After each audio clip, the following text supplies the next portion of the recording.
अनंत कोटी ब्रह्मांड नायक राजाधिराज योगीराज अक्कलकोट निवासी सद्गुरु श्री स्वामी समर्थ महाराज की जय। नमस्कार मित्रांनो, आपले स्वागत आहे आजच्या या नवीन व्हिडिओमध्ये।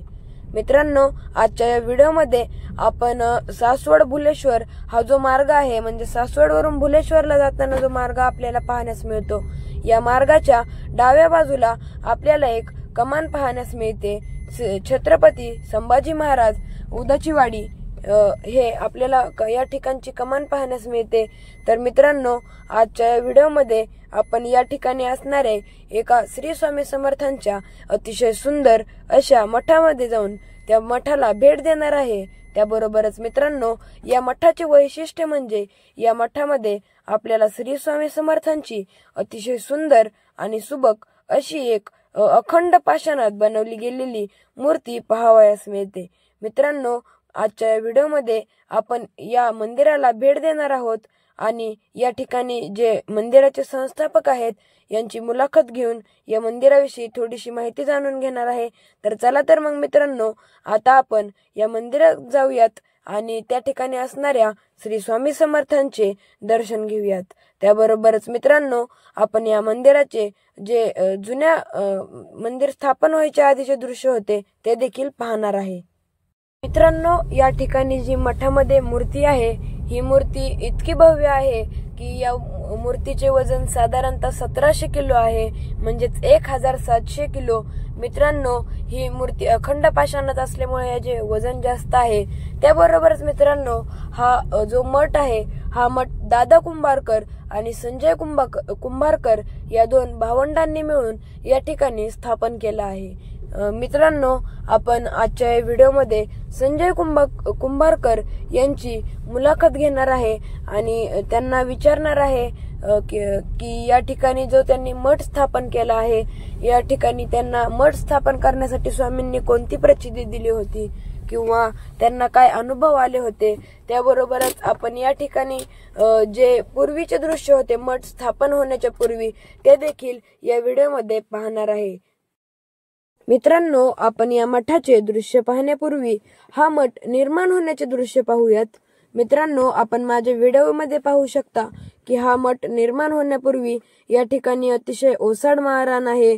क्वचित एखादेच झाड आपल्याला पाहावयास मिळतंय, सर्वत्र आपल्याला सुकलेले गवत पाहायला मिळतंय। त्याबरोबरच मित्रांनो, आपण माझ्या व्हिडिओमध्ये पाहू शकता की जो हा मठ निर्माण होत आहे, या मठाच्या समोर आपल्याला एक वृक्ष पाहायला मिळत आहे।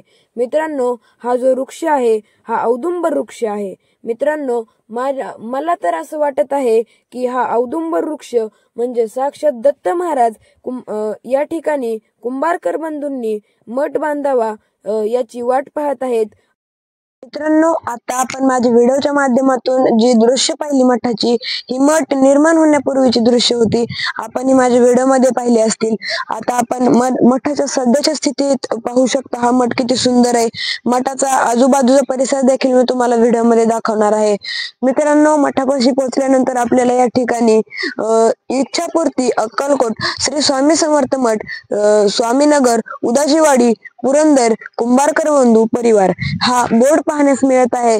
मित्रांनो, आपण आता या मंदिराच्या आत जाणार आहे आणि या ठिकाणी म्हणजे मठात जाऊन श्री स्वामी समर्थांचे दर्शन घेणार आहे।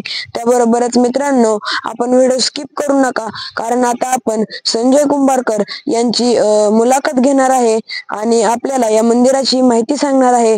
तर चला तर मग मित्रांनो, आपण मंदिराच्या आत जाऊयात आणि श्री स्वामी समर्थांचे दर्शन घेऊयात। मित्रांनो, आपल्याला जर प्रश्न पडला असेल की या मठाला इच्छापूर्ती अक्कलकोट स्वामी असं का नाव दिलंय, तर मित्रांनो, या ठिकाणी जे भक्त येतात श्री स्वामी समर्थांचे, त्यांच्या काही ना काहीतरी इच्छा या ठिकाणी आल्यावर पूर्ण होतात। यामुळे या ठिकाणी या मठाला इच्छापूर्ती हे नाव देण्यात आलं आहे।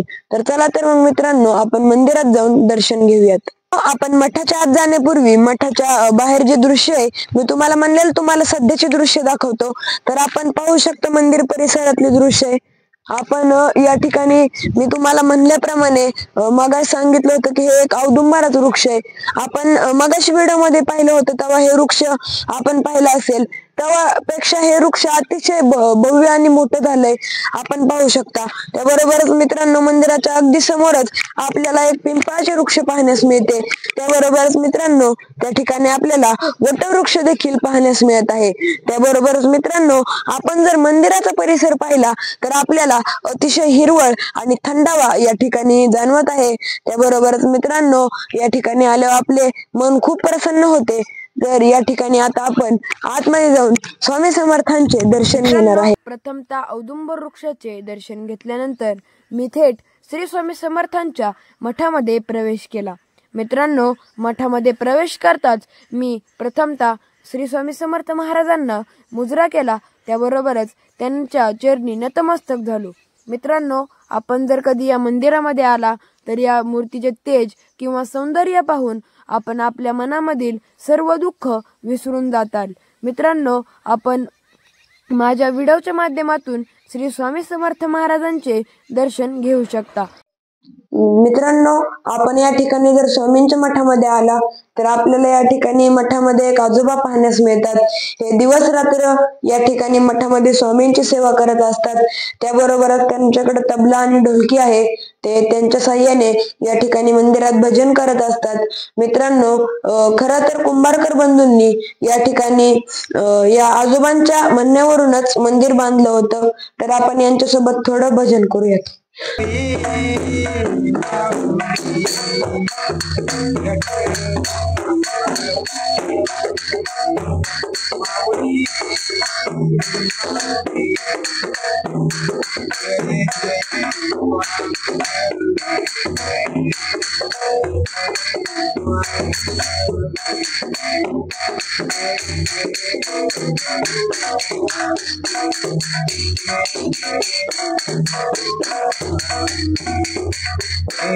मित्रांनो, आपण मागाशी व्हिडिओमध्ये पाहिले होते की या ठिकाणी जे मठ आहे, हा मठ निर्माण होण्यापूर्वीची या ठिकाणची स्थिती होती, अतिशय ओसाड माळरान होते।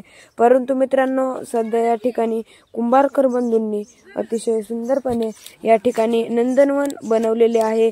आपण माझ्या व्हिडिओच्या माध्यमातून या ठिकाणचे दृश्य पाहू शकता। आपण जर या ठिकाणी मंदिराचा परिसर पाहायला गेलो तर आपल्याला या ठिकाणी खूप प्रसन्नता जाणवते। त्याबरोबरच पूर्वीच्या स्थितीपेक्षा सध्याची स्थिती या ठिकाणी आपल्याला खूप छान पाहण्यास मिळत आहे। मित्रांनो, गुरुवारी सकाळी 9:30 ते 10 आणि संध्याकाळी 6:30 ते 6:15 या वेळेमध्ये या ठिकाणी स्वामींचे जे भक्तजन आहेत हे जमा होतात आणि या ठिकाणी स्वामींची आरती करतात। गुरुभजनाचा महिमान कळे अगमानी गमासी, गुरुभजनाचा महिमान कळे अगमानी गमासी, अनुभवते जाणीचे गुरुपतीचे अभिलाषी, धन्य धन्य हो प्रदक्षिणा सद्गुरुरायाची झाली त्वरा सुरुवात। हळू चाला हरी, हळू चाला मुकाले स्वामी नाम बोलो, हरी हळू चाला मुकाले स्वामी नाम बोलो। अष्टतीर्थ दर्शन घेता जाई संकट, दर्शन घेता जाई संकट, चला हो अक्कलकोटा जाऊ समर्था। यानंतर मित्रांनो, शिवहरशंकर नमामि शंकर शिवशंकर शंभो या गजरामध्ये स्वामींच्या पादुका मंदिराच्या आतमध्ये आणून त्यांच्या जागेवरती स्थापन केले जातात। मित्रांनो, या मठामध्ये आल्यानंतर जर आपल्याला इच्छा असेल तर आपल्याला स्वामींची आरती घेण्याची संधी मिळते। मित्रांनो, या ठिकाणी मला स्वामींची आरती घेण्याची संधी मिळाली आहे। यामुळे मी स्वतःवर भाग्यवान समजतो, कारण की मला स्वामींची आरती मिळाली आहे। मित्रांनो, यानंतर आता आपण या मंदिराचे संस्थापक संजय कुंभारकर यांच्याकडून माहिती जाणून घेणार आहे मंदिराची, की स्वामींनी त्यांना काय प्रचिती दिली होती का किंवा काय अनुभव दिला होता ज्यामुळे त्यांनी मंदिर स्थापन केले आहे। आणि ते सगळे गुरं वगैरे चरायचे, त्याच्या गुरं तोडायचे, त्याच्यावर जायचे, परत ते फुटायचं, परत यायचं। आणि मेन जे आहे स्वामी याचे कारण तर हे बाबा आहेत। त्यांची पहिल्यापासून म्हणजे आम्ही लहान असताना जवळजवळ त्या बाळा एवढा असताना ते बाबा इथं आलेले आहेत. मी त्या बाळा एवढा असताना.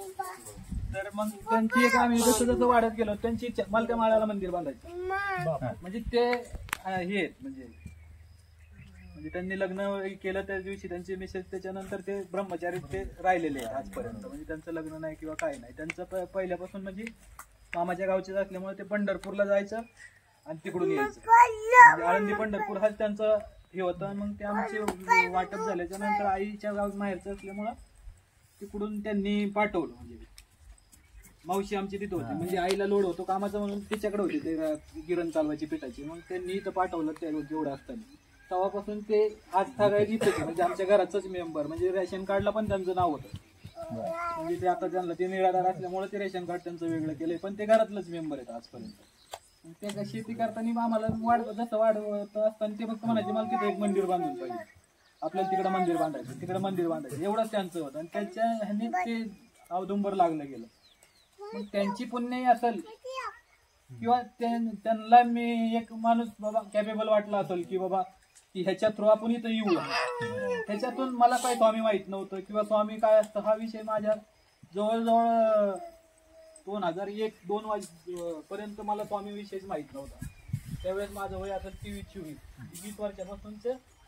मग मी आष्टेकरांच्याकडे कामाला असताना तिथे एक बेडकर म्हणून एक हे होता व्यक्ती सोनाराच्या दुकानात. मी लक्ष्मी रोडला सुवर्णरत्न म्हणून दुकान आहे त्यांच्याकडे मी कामाला होतो. मग तिथं ते बेडकर म्हणून एक त्यांचा सेल्समॅन होता. तो मंडईतल्या मठाला तर रेग्युलर जायचा. मग दर गुरुवारी त्याचं मंडईच्या मठात जाणं येणं असायचं. त्याच्यामुळे मी पण असं 1-2 वेळा त्या मंडईच्या मठात जायला लागलो. बाबा चल बाबा माझ्याकडे. त्याच्यावर 2-3 वेळा मंडईच्या मठात आलो. त्याच्यानंतर मग त्या आष्टेकरांचा मुलगा अमेरिकेत गेला होता आणि तो ह्याला येणार होता मुंबईच्या एअरपोर्टला उतरणार होता. आणि मग मला आणि त्या बेडकरला मुंबईला त्याला आणायच्यासाठी पाठवलं होतं.